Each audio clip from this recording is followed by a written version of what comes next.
Hey guys, the energies are amazing today, and there's a Stargate that's activated. I can feel it. We're getting flooded with all this amazing photonic light, all this amazing energy, and I personally am getting so many downloads today. And I don't know if you guys are, but I'm sure you are, wherever you are. Yesterday I did a quick video on Instagram talking about the negatives and positives of all situations. And today I woke up with a really cool download, which is a metaphor which will help me translate the message to you guys. And I think it'll be helpful. So, when you've been through a lot in your life, when you're in a bad situation, when you've been in a bad situation, you can call that the negative story. Okay? In order to grow and evolve and expand beyond the veil, all right, and remember who we are, we're expanding beyond the veil of what we've forgotten to remerge with our higher self. We have to be able to pull all the positives from the negative stories. I myself have been through a lot in my life, and a lot of what I've been through feels like it happened other lifetimes ago. And I do believe that we can, just like we have past lives, or alternate lives, however you wish to perceive it, we can go through many lifetimes within this life. So a lot of what I went through 12 years ago with the psych wards and all that, I remember it, but it's like a blur. I remember it as being another life. And that's because I pulled the positive from that story, which is where I am now. I had to go through all that to stretch my mind into all these higher dimensional perceptions and realities, and my mind was never able to shrink back down to those older dimensions.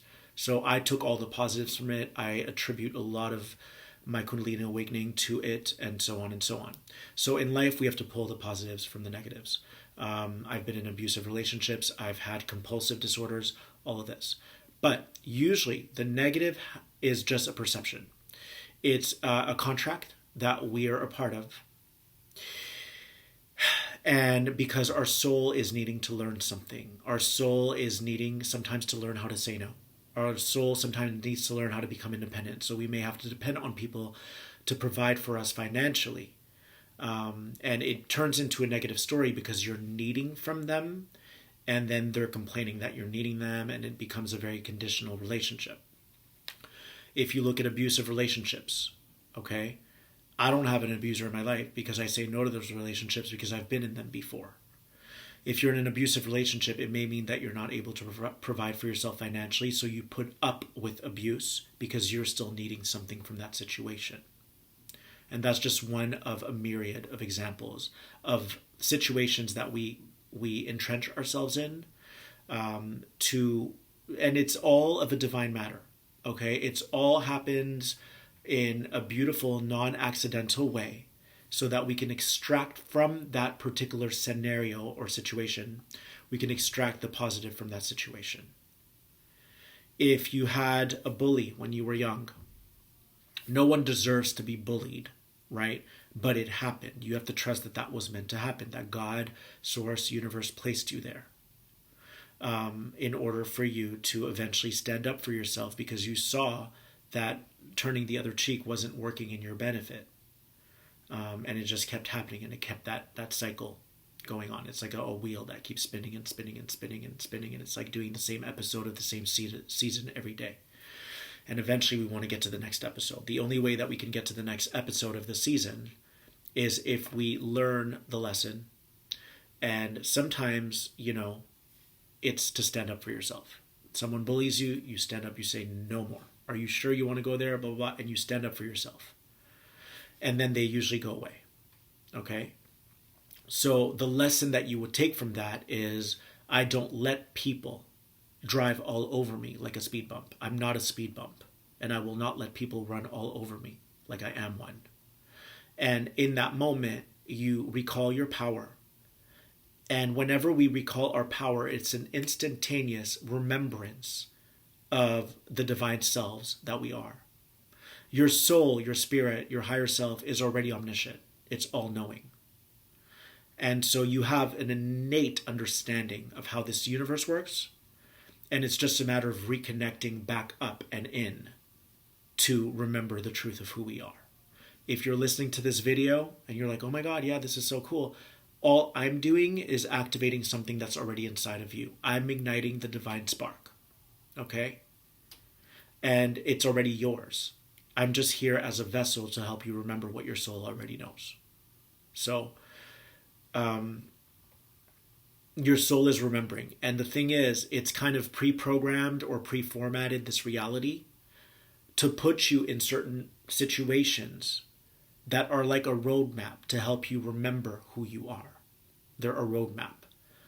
All right? A bully comes at you, that's no different. So the energetics of that is an energy that's constantly harassing you, an energy that's constantly infiltrating your aura, and eventually say no. And you treat your sacred temple like a sacred temple, like the sacred temple that it is. And you block out anything that is of a lower vibrational nature. That's your lesson. You've learned empowerment. You've learned how to stand up for yourself, and so on and so on. Life is a series of events that will help you retrace back to the truth of who you are. So if you're still complaining about something that happened 10 years ago, it simply means, it indicates that you haven't taken the positive from that negative story. Whenever you pull the positives from the negatives, the story collapses. You don't need the story anymore. Okay? Whenever you pull the positive, which is the wisdom, the knowledge, everything that's allowing you and enabling you to remember all that you are, the story dies. You don't need it anymore. Because you're neither the victim anymore, or whatever you were, whatever role you assumed in that relationship or in that situation or at that job, you no longer play in that dualistic reality. I call it the duality reality. You don't need the yin and the yang and the yang and the yin. You only need that until you don't need it anymore.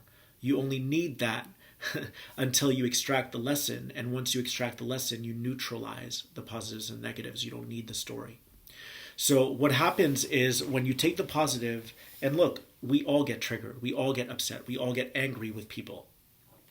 But then if we can look at the part that we played in it, or sometimes you don't always, not everyone deserves to be abused and all that, but whatever we unconsciously called forward, whatever was designed or pre-designed for us before we embodied, once you take the lesson, what you're doing is you're collapsing the old story, which the old storyline is just, it equates to an old reality that you once needed that you no longer need anymore.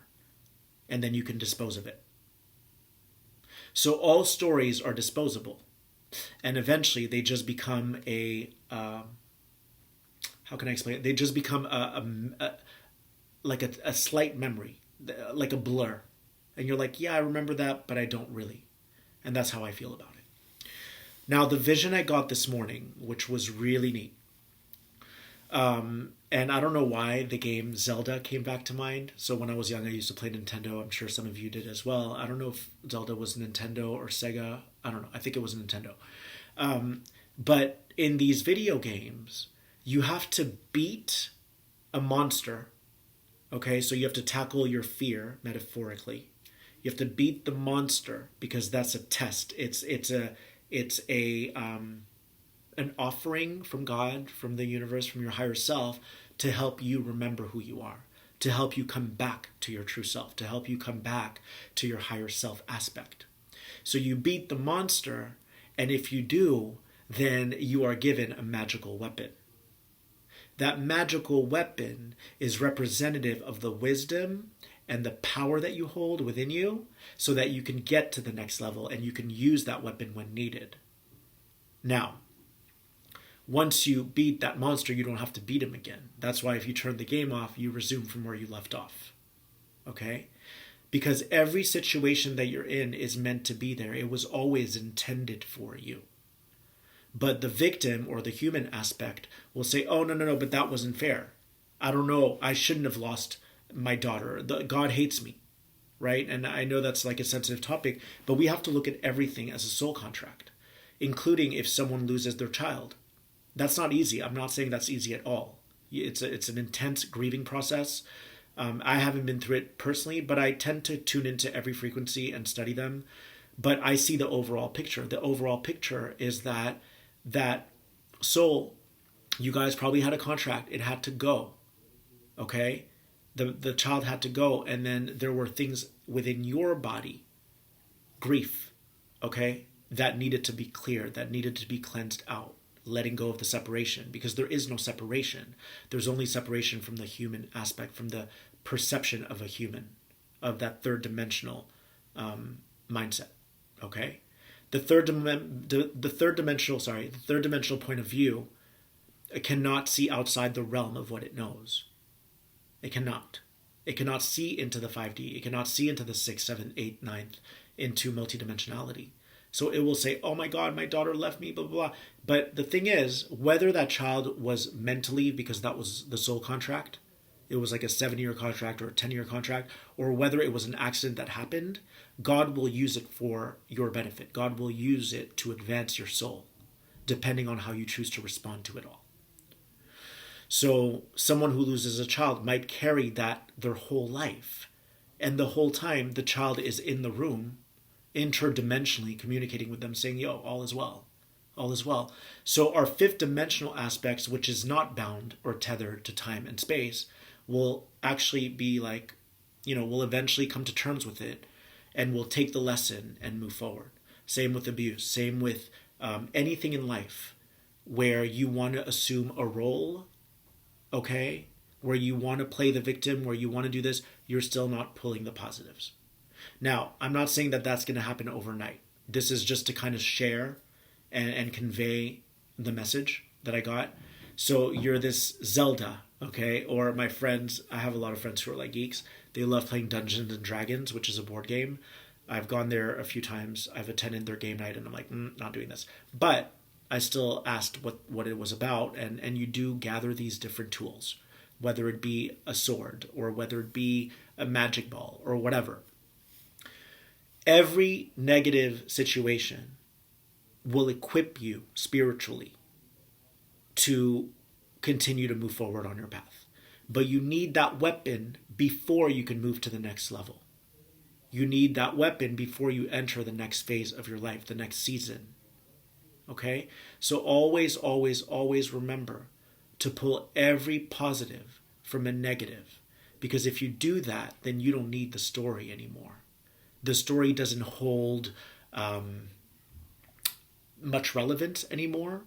You give thanks for it, even though you might have attracted someone horrible. That's still a judgment. You attracted exactly what you needed. And that's the thing. We'll eventually start to spiral out of this whole name calling, labeling, all of this. Oh, that person did that to me. That's still victim. Anyone who still speaks that way still didn't get the lesson. Okay? I hope that registers. Everyone that speaks that way, from that poor me mentality, from that pity me mentality, hasn't taken the positive. I was bullied for so many years. Not when I was young. When I was young, I was pretty cool. Actually, in my adult years, I got bullied because when I came out of the psych ward, there's a man who took me in because I had nothing. I was pretty much homeless. And there was a man who took me in, and I thought he was like an angel sent by God who would take care of me. I wasn't working. I was really depressed, defeated, to be honest. And this person took me in, and I'm fine with this person now because I see the lesson. That's the thing. We're good. We don't have the karma anymore. This person took me in, and while they were playing the angel and giving me a roof so that I can strengthen myself, and it took me 5-6 years to strengthen myself. I wasn't spiritually awake back then. I was actually very miserable and depressed. This was after my psych ward. They would then turn around and tell their friends that I'm a hustler, that I was using him, which I wasn't. I was just sick, and I thought that he had come into my life to help me unconditionally. I was wrong. The person came into my life so that they can put themselves on a pedestal and tell all their friends that I'm a hustler so that their friends can be like, you're such a good guy for taking care of this guy, blah, blah, blah. Well, what ended up happening is all of his friends started bullying me. I'm talking like older adults started bullying me at the gym. I almost got beat up one day. And I kept being nice to them and kept being nice to them, and they kept bullying me. And I remember going home crying almost every day from the gym and saying, God, I'm turning my cheek. I'm doing everything that I can to extend politeness, to extend gentleness, to extend kindness, and they're still doing it.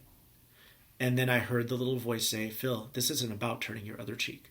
This is about saying enough. So the next time that this person came to me at the gym, and it was a bunch of them, but one person in particular, I looked at them and I said, what do you want? Leave me alone.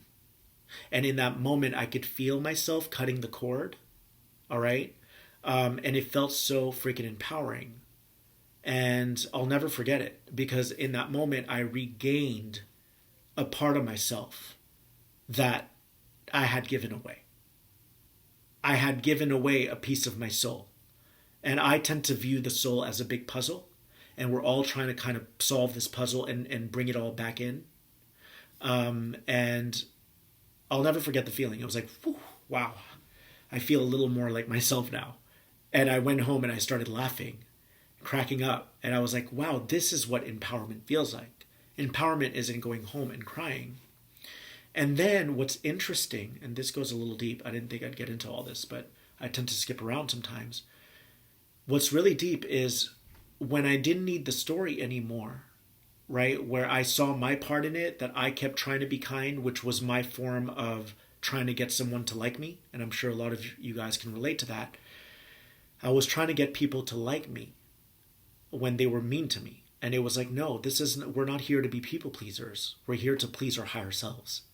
All right. And the right people will fall away. No, sorry. The right people will stay and the wrong people will fall away.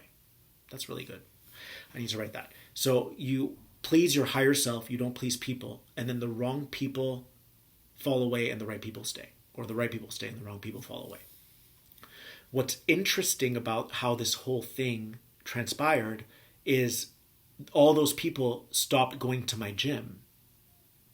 That's what's crazy, is that I didn't need the reality. I collapsed that reality. And then those people no longer showed up in my physical field anymore, my physical field of existence. So I needed them to show up in my physical field of existence because they were vibrationally matching up to something that I had yet resolved within me, which was the care about what people think about me, doubting myself, all of this stuff. So I took the lesson and started empowering myself and following spirit. It was really scary because that meant I might be homeless. But an angel always came into my life, and a real angel, people who actually came in that were God sent. And that person was an angel too, in a crazy way, if that makes sense, because I took so many lessons from that, so many. And then there was one stepping stone that led to the next stepping stone. It's truly like climbing the rungs of a ladder. And eventually I started doing really well financially and all of this. And I even bumped into that person who had taken me in, and I was fine. I was like, thank you for everything that you did for me and all of this. And they apologized. They were like, you know what? I realized that all that I was giving to you was conditional. And in life, we have to give unconditionally. Otherwise, if we talk about it, about what we're doing for people and all that, it cancels out the good deed. So remember that. It cancels out the good deed. You always want to do things from your heart, without the string, without the attachment to the outcome. For me, if I treat someone to dinner, I treat them. The next time, I don't expect them to treat me. I will split it though the next time. But I want them to know, like, I just wanted to treat you, and I can still honor myself. But a lot of people set booby traps up for themselves because they pay for them and expect the person to pay next time. That's a lot of pressure to put on someone. And that's not kind. So if you're going to take care of a check, take care of the check. Next time, hey, let's just go half-half. If they offer, then great. You don't push away what the universe is giving to you or giving back to you. So you are like this little character in this board game or this video game, and you're amassing all these amazing magical weapons and all these supernatural powers through all these negative storylines. And then the positive is your magical weapon, and then the story can just go. It phases out. You don't need it anymore. All right? So we dissolve and resolve old realities by taking the good of what it had to offer, of what it had to show us that we couldn't see from within, that we couldn't access from within. We actually needed to attract it physically, if that makes sense. So I'm going to slow down and kind of explain this. The stuff that doesn't feel good, that you attract physically, you have to attract them physically because you couldn't see them spiritually from within. You couldn't access that reality from within. Sorry, my laptop just went, the screensaver came on. But yeah, I'm not going to drag this too long. But everything that you attract in that is externalized that doesn't feel good, the stuff that feels good, great. That means it's your consciousness creating. What you attract that doesn't feel good, you have to attract it because you could not see it from within. So it becomes a vibrational match to your reality as your reality, okay, to your internal reality as your external reality, so that you can neutralize that reality.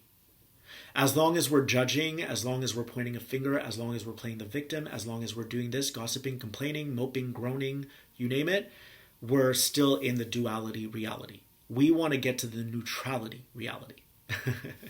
I love that. We have to get to the neutrality reality. The neutrality reality is you look at your story from the outside and you say, what part did I have to play? Okay, if I didn't have a part to play, why did I attract it? And then you take the good from it. And when you do that, the second that you collapse an old reality, meaning you don't need the story, your story, reality is all the same thing. Frequency, dimension, it's all the same stuff. You can use those interchangeably. The second that you collapse that old reality, you automatically get lifted. Just like if you're going skiing and you get lifted, you get catapulted to the top of the slope, you get lifted to a higher dimensional reality, to a higher timeline.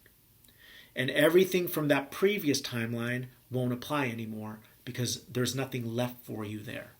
It doesn't serve a purpose anymore. And if it doesn't serve a purpose anymore, it means that you've graduated from that particular school of thought, from that particular collective of thought, of beliefs, and you've now moved and climbed into a higher timeline. On that higher timeline, there will be other lessons. And then you take the good from the bad, remembering who you are, rekindling that spark from within, okay? Coming back to your highest self, and you keep trucking along. And that's my message for today. Take every positive from the negative, and you will not need the story anymore.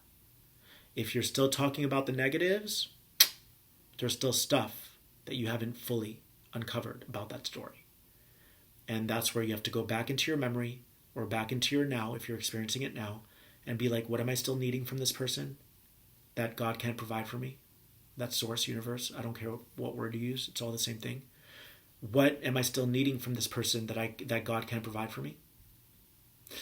When you are self-sufficient, financially, emotionally, spiritually, mentally, you won't put yourself in those situations anymore. But sometimes we need those situations to learn how to not put ourselves in those situations anymore. So, and we all do that. We need to, because we're here to explore. We're here to experience. And as we experience, hopefully, we retrace back to the truth of who we are, and then we don't need to go back to old ways. I love you guys. I'm glad that I got to do this video today. I'm getting bombarded with downloads today, all kinds of downloads.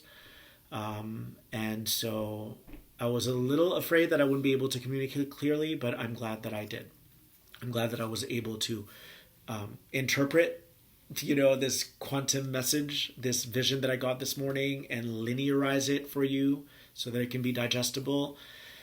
And we do the best we can with that. As long as we get the message across, that's all that matters. All right? I'm not an English professor. I'm not any of that. I'm just a guy who is really passionate about cracking universal codes, and that happens by going within. And so, not into all the reading the books and all of that. I just try to take the vision that I get up here and bring it down into the 3D for all to comprehend, for all to understand, for all to relate to. I love you guys so much, and I thank you, and please share this message if you can. And I really appreciate you guys supporting me. I had a lot of resistance around doing YouTube videos for a long time, but I held the vision, and that's what we do. We attune our minds to what we want, and then keeping that focus, and then we trust that the universe will deliver it when it's time. And when it delivers it, you cannot ignore it. You cannot avoid it. It's very clear. It overtakes your entire body. That's how we do it here. We never go outside. We go inside. We hold the frequency long enough, and then eventually it shows up in your reality.